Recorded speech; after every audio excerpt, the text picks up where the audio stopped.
Om Swastiastu. Baik, kami dari kelompok 14, kami akan mempresentasikan tentang Supply Chain Management. Sebelum memulai presentasi, izinkan saya memperkenalkan anggota kelompok saya. Yang pertama adalah saya sendiri, Ibu Teogi Pramana Putra. Selanjutnya ada Nimade Ayu Dwi Cendani, Kadek Reza Ayu Pratiwi, dan Gede Anggria. Jadi, di sini kami akan mempresentasikan tentang Supply Chain Management. Dan yang pertama akan dibawakan oleh saya sendiri, yaitu definisi dan terminologi Supply Chain Management. Supply Chain Management atau SCM adalah serangkaian kegiatan yang meliputi kegiatan koordinasi, penjadwalan, dan pengendalian terhadap pengadaan, produksi, persediaan, dan pengiriman produk ataupun layanan jasa kepada pelanggan yang mencakup administrasi harian, operasi, logistik, dan pengolahan informasi, mulai dari customer hingga supplier. Secara lebih singkatnya, SCM adalah mekanisme yang mengkoordinasi atau menghubungkan pihak-pihak yang bersangkutan dalam proses berubahnya sebuah bahan baku menjadi sebuah produk. Pihak yang bersangkutan ataupun kegiatan yang dimaksud tersebut bertanggung jawab untuk memberikan barang-barang jadi hasil produksi kepada pelanggan pada waktu dan tempat yang tepat dengan cara yang paling efisien. Jadi, pada dasarnya, Supply Chain Management atau manajer rantai pasokan merupakan cabang manajemen yang melibatkan pemasok, pabrik, atau manufakturer, penyedia logistik, dan tentunya yang paling penting adalah pelanggan. Baik, saya akan melanjutkan presentasi dari teman saya, yaitu subpokok kedua, yaitu koordinasi dalam supply chain. Koordinasi dalam supply chain merupakan koordinasi rantai pasokan yang membutuhkan setiap tahap dari tahap rantai supply untuk membagi informasi dan memperhitungkan dampak tindakannya terhadap tahap lainnya. Kurangnya koordinasi terjadi baik karena tahap yang berbeda dari rantai pasokan memiliki tujuan yang bertentangan atau karena informasi yang bergerak di antara tahap-tahap tertunda dan terdistorsi. Tahap yang berbeda dari rantai pasokan mungkin memiliki tujuan yang saling bertentangan jika setiap tahap memiliki pemilik yang berbeda. Dalam koordinasi dalam supply chain terdapat dua bagian. Yang pertama, pengaruh kinerja terhadap kurangnya koordinasi. Dalam pengaruh kinerja terhadap kurangnya koordinasi terdapat beberapa dampak kurangnya koordinasi rantai pasokan terhadap berbagai ukuran kinerja dalam rantai pasokan, yaitu yang pertama, biaya produksi. Kurangnya koordinasi meningkatkan biaya produksi dalam rantai pasokan. Hal ini disebabkan oleh efektivitas pengeluaran biaya karena kurangnya koordinasi. Yang kedua adalah biaya persediaan.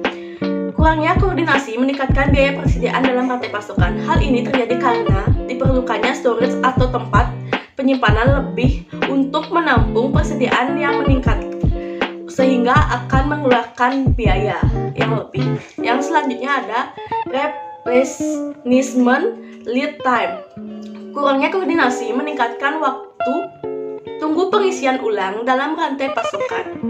Adanya kala kapasitas dan inventaris yang tersedia tidak dapat memenuhi pesanan yang masuk. Hal ini menghasilkan waktu tunggu pengisian yang lebih tinggi. Selanjutnya ada biaya transportasi. Kurangnya koordinasi meningkatkan biaya transportasi dalam rantai pasokan, mengakibatkan bullwhip effect. Kebutuhan transportasi berfluktuasi secara signifikan dari waktu ke waktu. Hal ini meningkatkan biaya transportasi karena kelebihan kapasitas transportasi perlu dipelihara untuk mencakup periode permintaan yang tinggi. Selanjutnya adalah ada biaya tenaga kerja untuk pengiriman dan penerimaan. Kurangnya koordinasi dalam meningkatkan biaya tenaga kerja yang terkaitan dengan pengiriman dan penerimaan dalam rantai pasokan. Berbagai tahap memiliki pilihan untuk membawa kelebihan kapasitas tenaga kerja atau berbagai kapasitas tenaga kerja dalam menggapai fluktuasi pesanan. Salah satu opsi adalah meningkatkan total biaya tenaga kerja. Selanjutnya, tingkat ketersediaan produk. Kurangnya koordinasi, tingkat ketersediaan produk dan menghasilkan stok yang lebih banyak dalam rantai pasokan. Selanjutnya ada hubungan di seluruh rantai pasokan. Kurangnya koordinasi memiliki efek negatif pada kinerja di setiap tahap dan dengan demikian menyakitkan hubungan antara berbagai tahap rantai pasokan. Kurangnya koordinasi menyebabkan hilangnya kepercayaan di antara berbagai tahap rantai pasokan dan membuat setiap upaya koordinasi potensial menjadi lebih sulit. Selanjutnya, ada bagian yang kedua, yaitu hambatan untuk koordinasi dalam rantai pasokan. Faktor yang mempengaruhi pengoptimalan lokal dengan berbagai tahap rantai pasokan atau peningkatan keterlambatan informasi, distorsi, maupun variabilitas dalam rantai pasokan merupakan hambatan koordinasi. Adapun hambatan utama yang terdapat dalam koordinasi dalam rantai pasokan yaitu yang pertama, hambatan insentivitas. Hambatan insentivitas terjadi dalam situasi ketika insentivitas ditawarkan ke tahap yang berbeda atau peserta dalam rantai pasokan mengarah pada tindakan yang meningkatkan variabilitas dan mengurangi total keuntungan rantai pasokan. Yang kedua, ada hambatan pengolahan informasi. Hambatan pengolahan informasi terjadi karena informasi permintaan terdistorsi karena bergerak di antara berbagai tahap rantai pasokan yang menyebabkan peningkatan variabilitas pesanan dalam rantai pasokan. Selanjutnya ada hambatan operasional. Terjadi ketika tindakan yang dilakukan dalam rangka penempatan dan pengisian pesanan menyebabkan peningkatan variabilitas.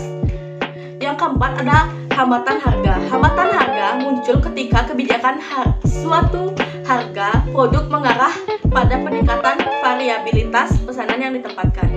Dan yang terakhir ada hambatan perilaku. Hambatan perilaku adalah masalah dalam belajar di dalam organisasi yang berkontribusi terhadap distorsi informasi. Masalah ini sering dikaitkan dengan supply chain terstruktur dan komunikasi antar tahapan yang berbeda. Sekian presentasi akan dilanjutkan oleh teman saya. Baik, selanjutnya ada pun pengukuran kinerja supply chain management.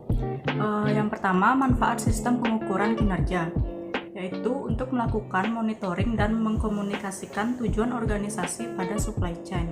Yang kedua, mengetahui di mana posisi suatu organisasi relatif terhadap pesaing maupun terhadap tujuan yang hendak dicapai. Yang ketiga, menentukan arah perbaikan untuk menciptakan keunggulan dalam bersaing. Selanjutnya, ada unsur-unsur dalam sistem pengukuran kinerja. Ada 3 unsur. Yang pertama adalah individual matrix, di mana unsur ini berada pada tingkat paling bawah dengan cakupan yang paling sempit. Yang kedua, matrix set, suatu ukuran yang bisa diverifikasi diwujudkan dalam bentuk kuantitatif ataupun kualitatif. Yang ketiga, overall performance measurement system, yaitu penerapan pada parameter untuk mengukur program, investasi, dan akuisisi untuk mencapai target. Selanjutnya, proses inti dari supply chain management ini terdiri dari yang pertama, plan, yaitu proses menyeimbangkan permintaan dengan pasokan. Yang kedua ada source, di mana proses ini adalah proses pengadaan barang dan juga jasa. Yang ketiga ada make, yaitu proses mentransformasikan bahan baku menjadi barang pokok. Yang keempat ada deliver, yaitu proses memenuhi permintaan konsumen. Dan yang terakhir return, yaitu proses pengembalian produk dari konsumen karena berbagai alasan. Selanjutnya ada pun pengukuran kinerja proses supply chain management. Yang pertama ada reliability, yaitu kinerja supply chain dalam mengirimkan produk yang tepat dalam kondisi dan kemasan yang tepat pada waktu yang tepat pula. Lalu ada responsiveness, yaitu kecepatan supply chain dalam menyediakan produk ke konsumen. Terus ada cost and asset, yaitu cost itu adalah biaya yang terkait dengan operasi supply chain. Lalu aset itu adalah efektivitas organisasi dalam mengelola asetnya. Dan yang terakhir ada agility, yaitu kelincahan atau ketangkasan supply chain dalam merespon perubahan pasar dalam upaya mempertahankan keunggulan kompetitif. Baik, selanjutnya materi akan dibawakan oleh saya, yaitu supply chain improvement, yaitu peningkatan berkelanjutan rantai pasokan. Ini merupakan metode perbaikan rantai pasokan yang mengambil pendekatan penggunaan upaya kecil tanpa akhir untuk memecahkan masalah rantai pasokan yang ada. Kemudian ada tantangan utama dengan prakarsa dalam peningkatan rantai pasokan. Peningkatan rantai pasokan sering menjanjikan penghematan biaya yang diproyeksikan. Kebanyakan bisnis gagal mewujudkan penghematan biaya ini, kadang-kadang berbagai karena kurangnya kolaborasi antara berbagai fungsi organisasi. Contoh, sementara tujuan organisasi penjualan dan pemasaran adalah untuk memaksimalkan penjualan dan pendapatan, fungsi distribusi mungkin mencari cara untuk minimalkan biaya inventaris dan pergudangan. Kemudian ada sasaran peningkatan rantai pasokan. Yang pertama, kurangnya artikulasi pada rencana strategis. Kemudian yang kedua, ada kurangnya pemahaman tentang gambaran besarnya.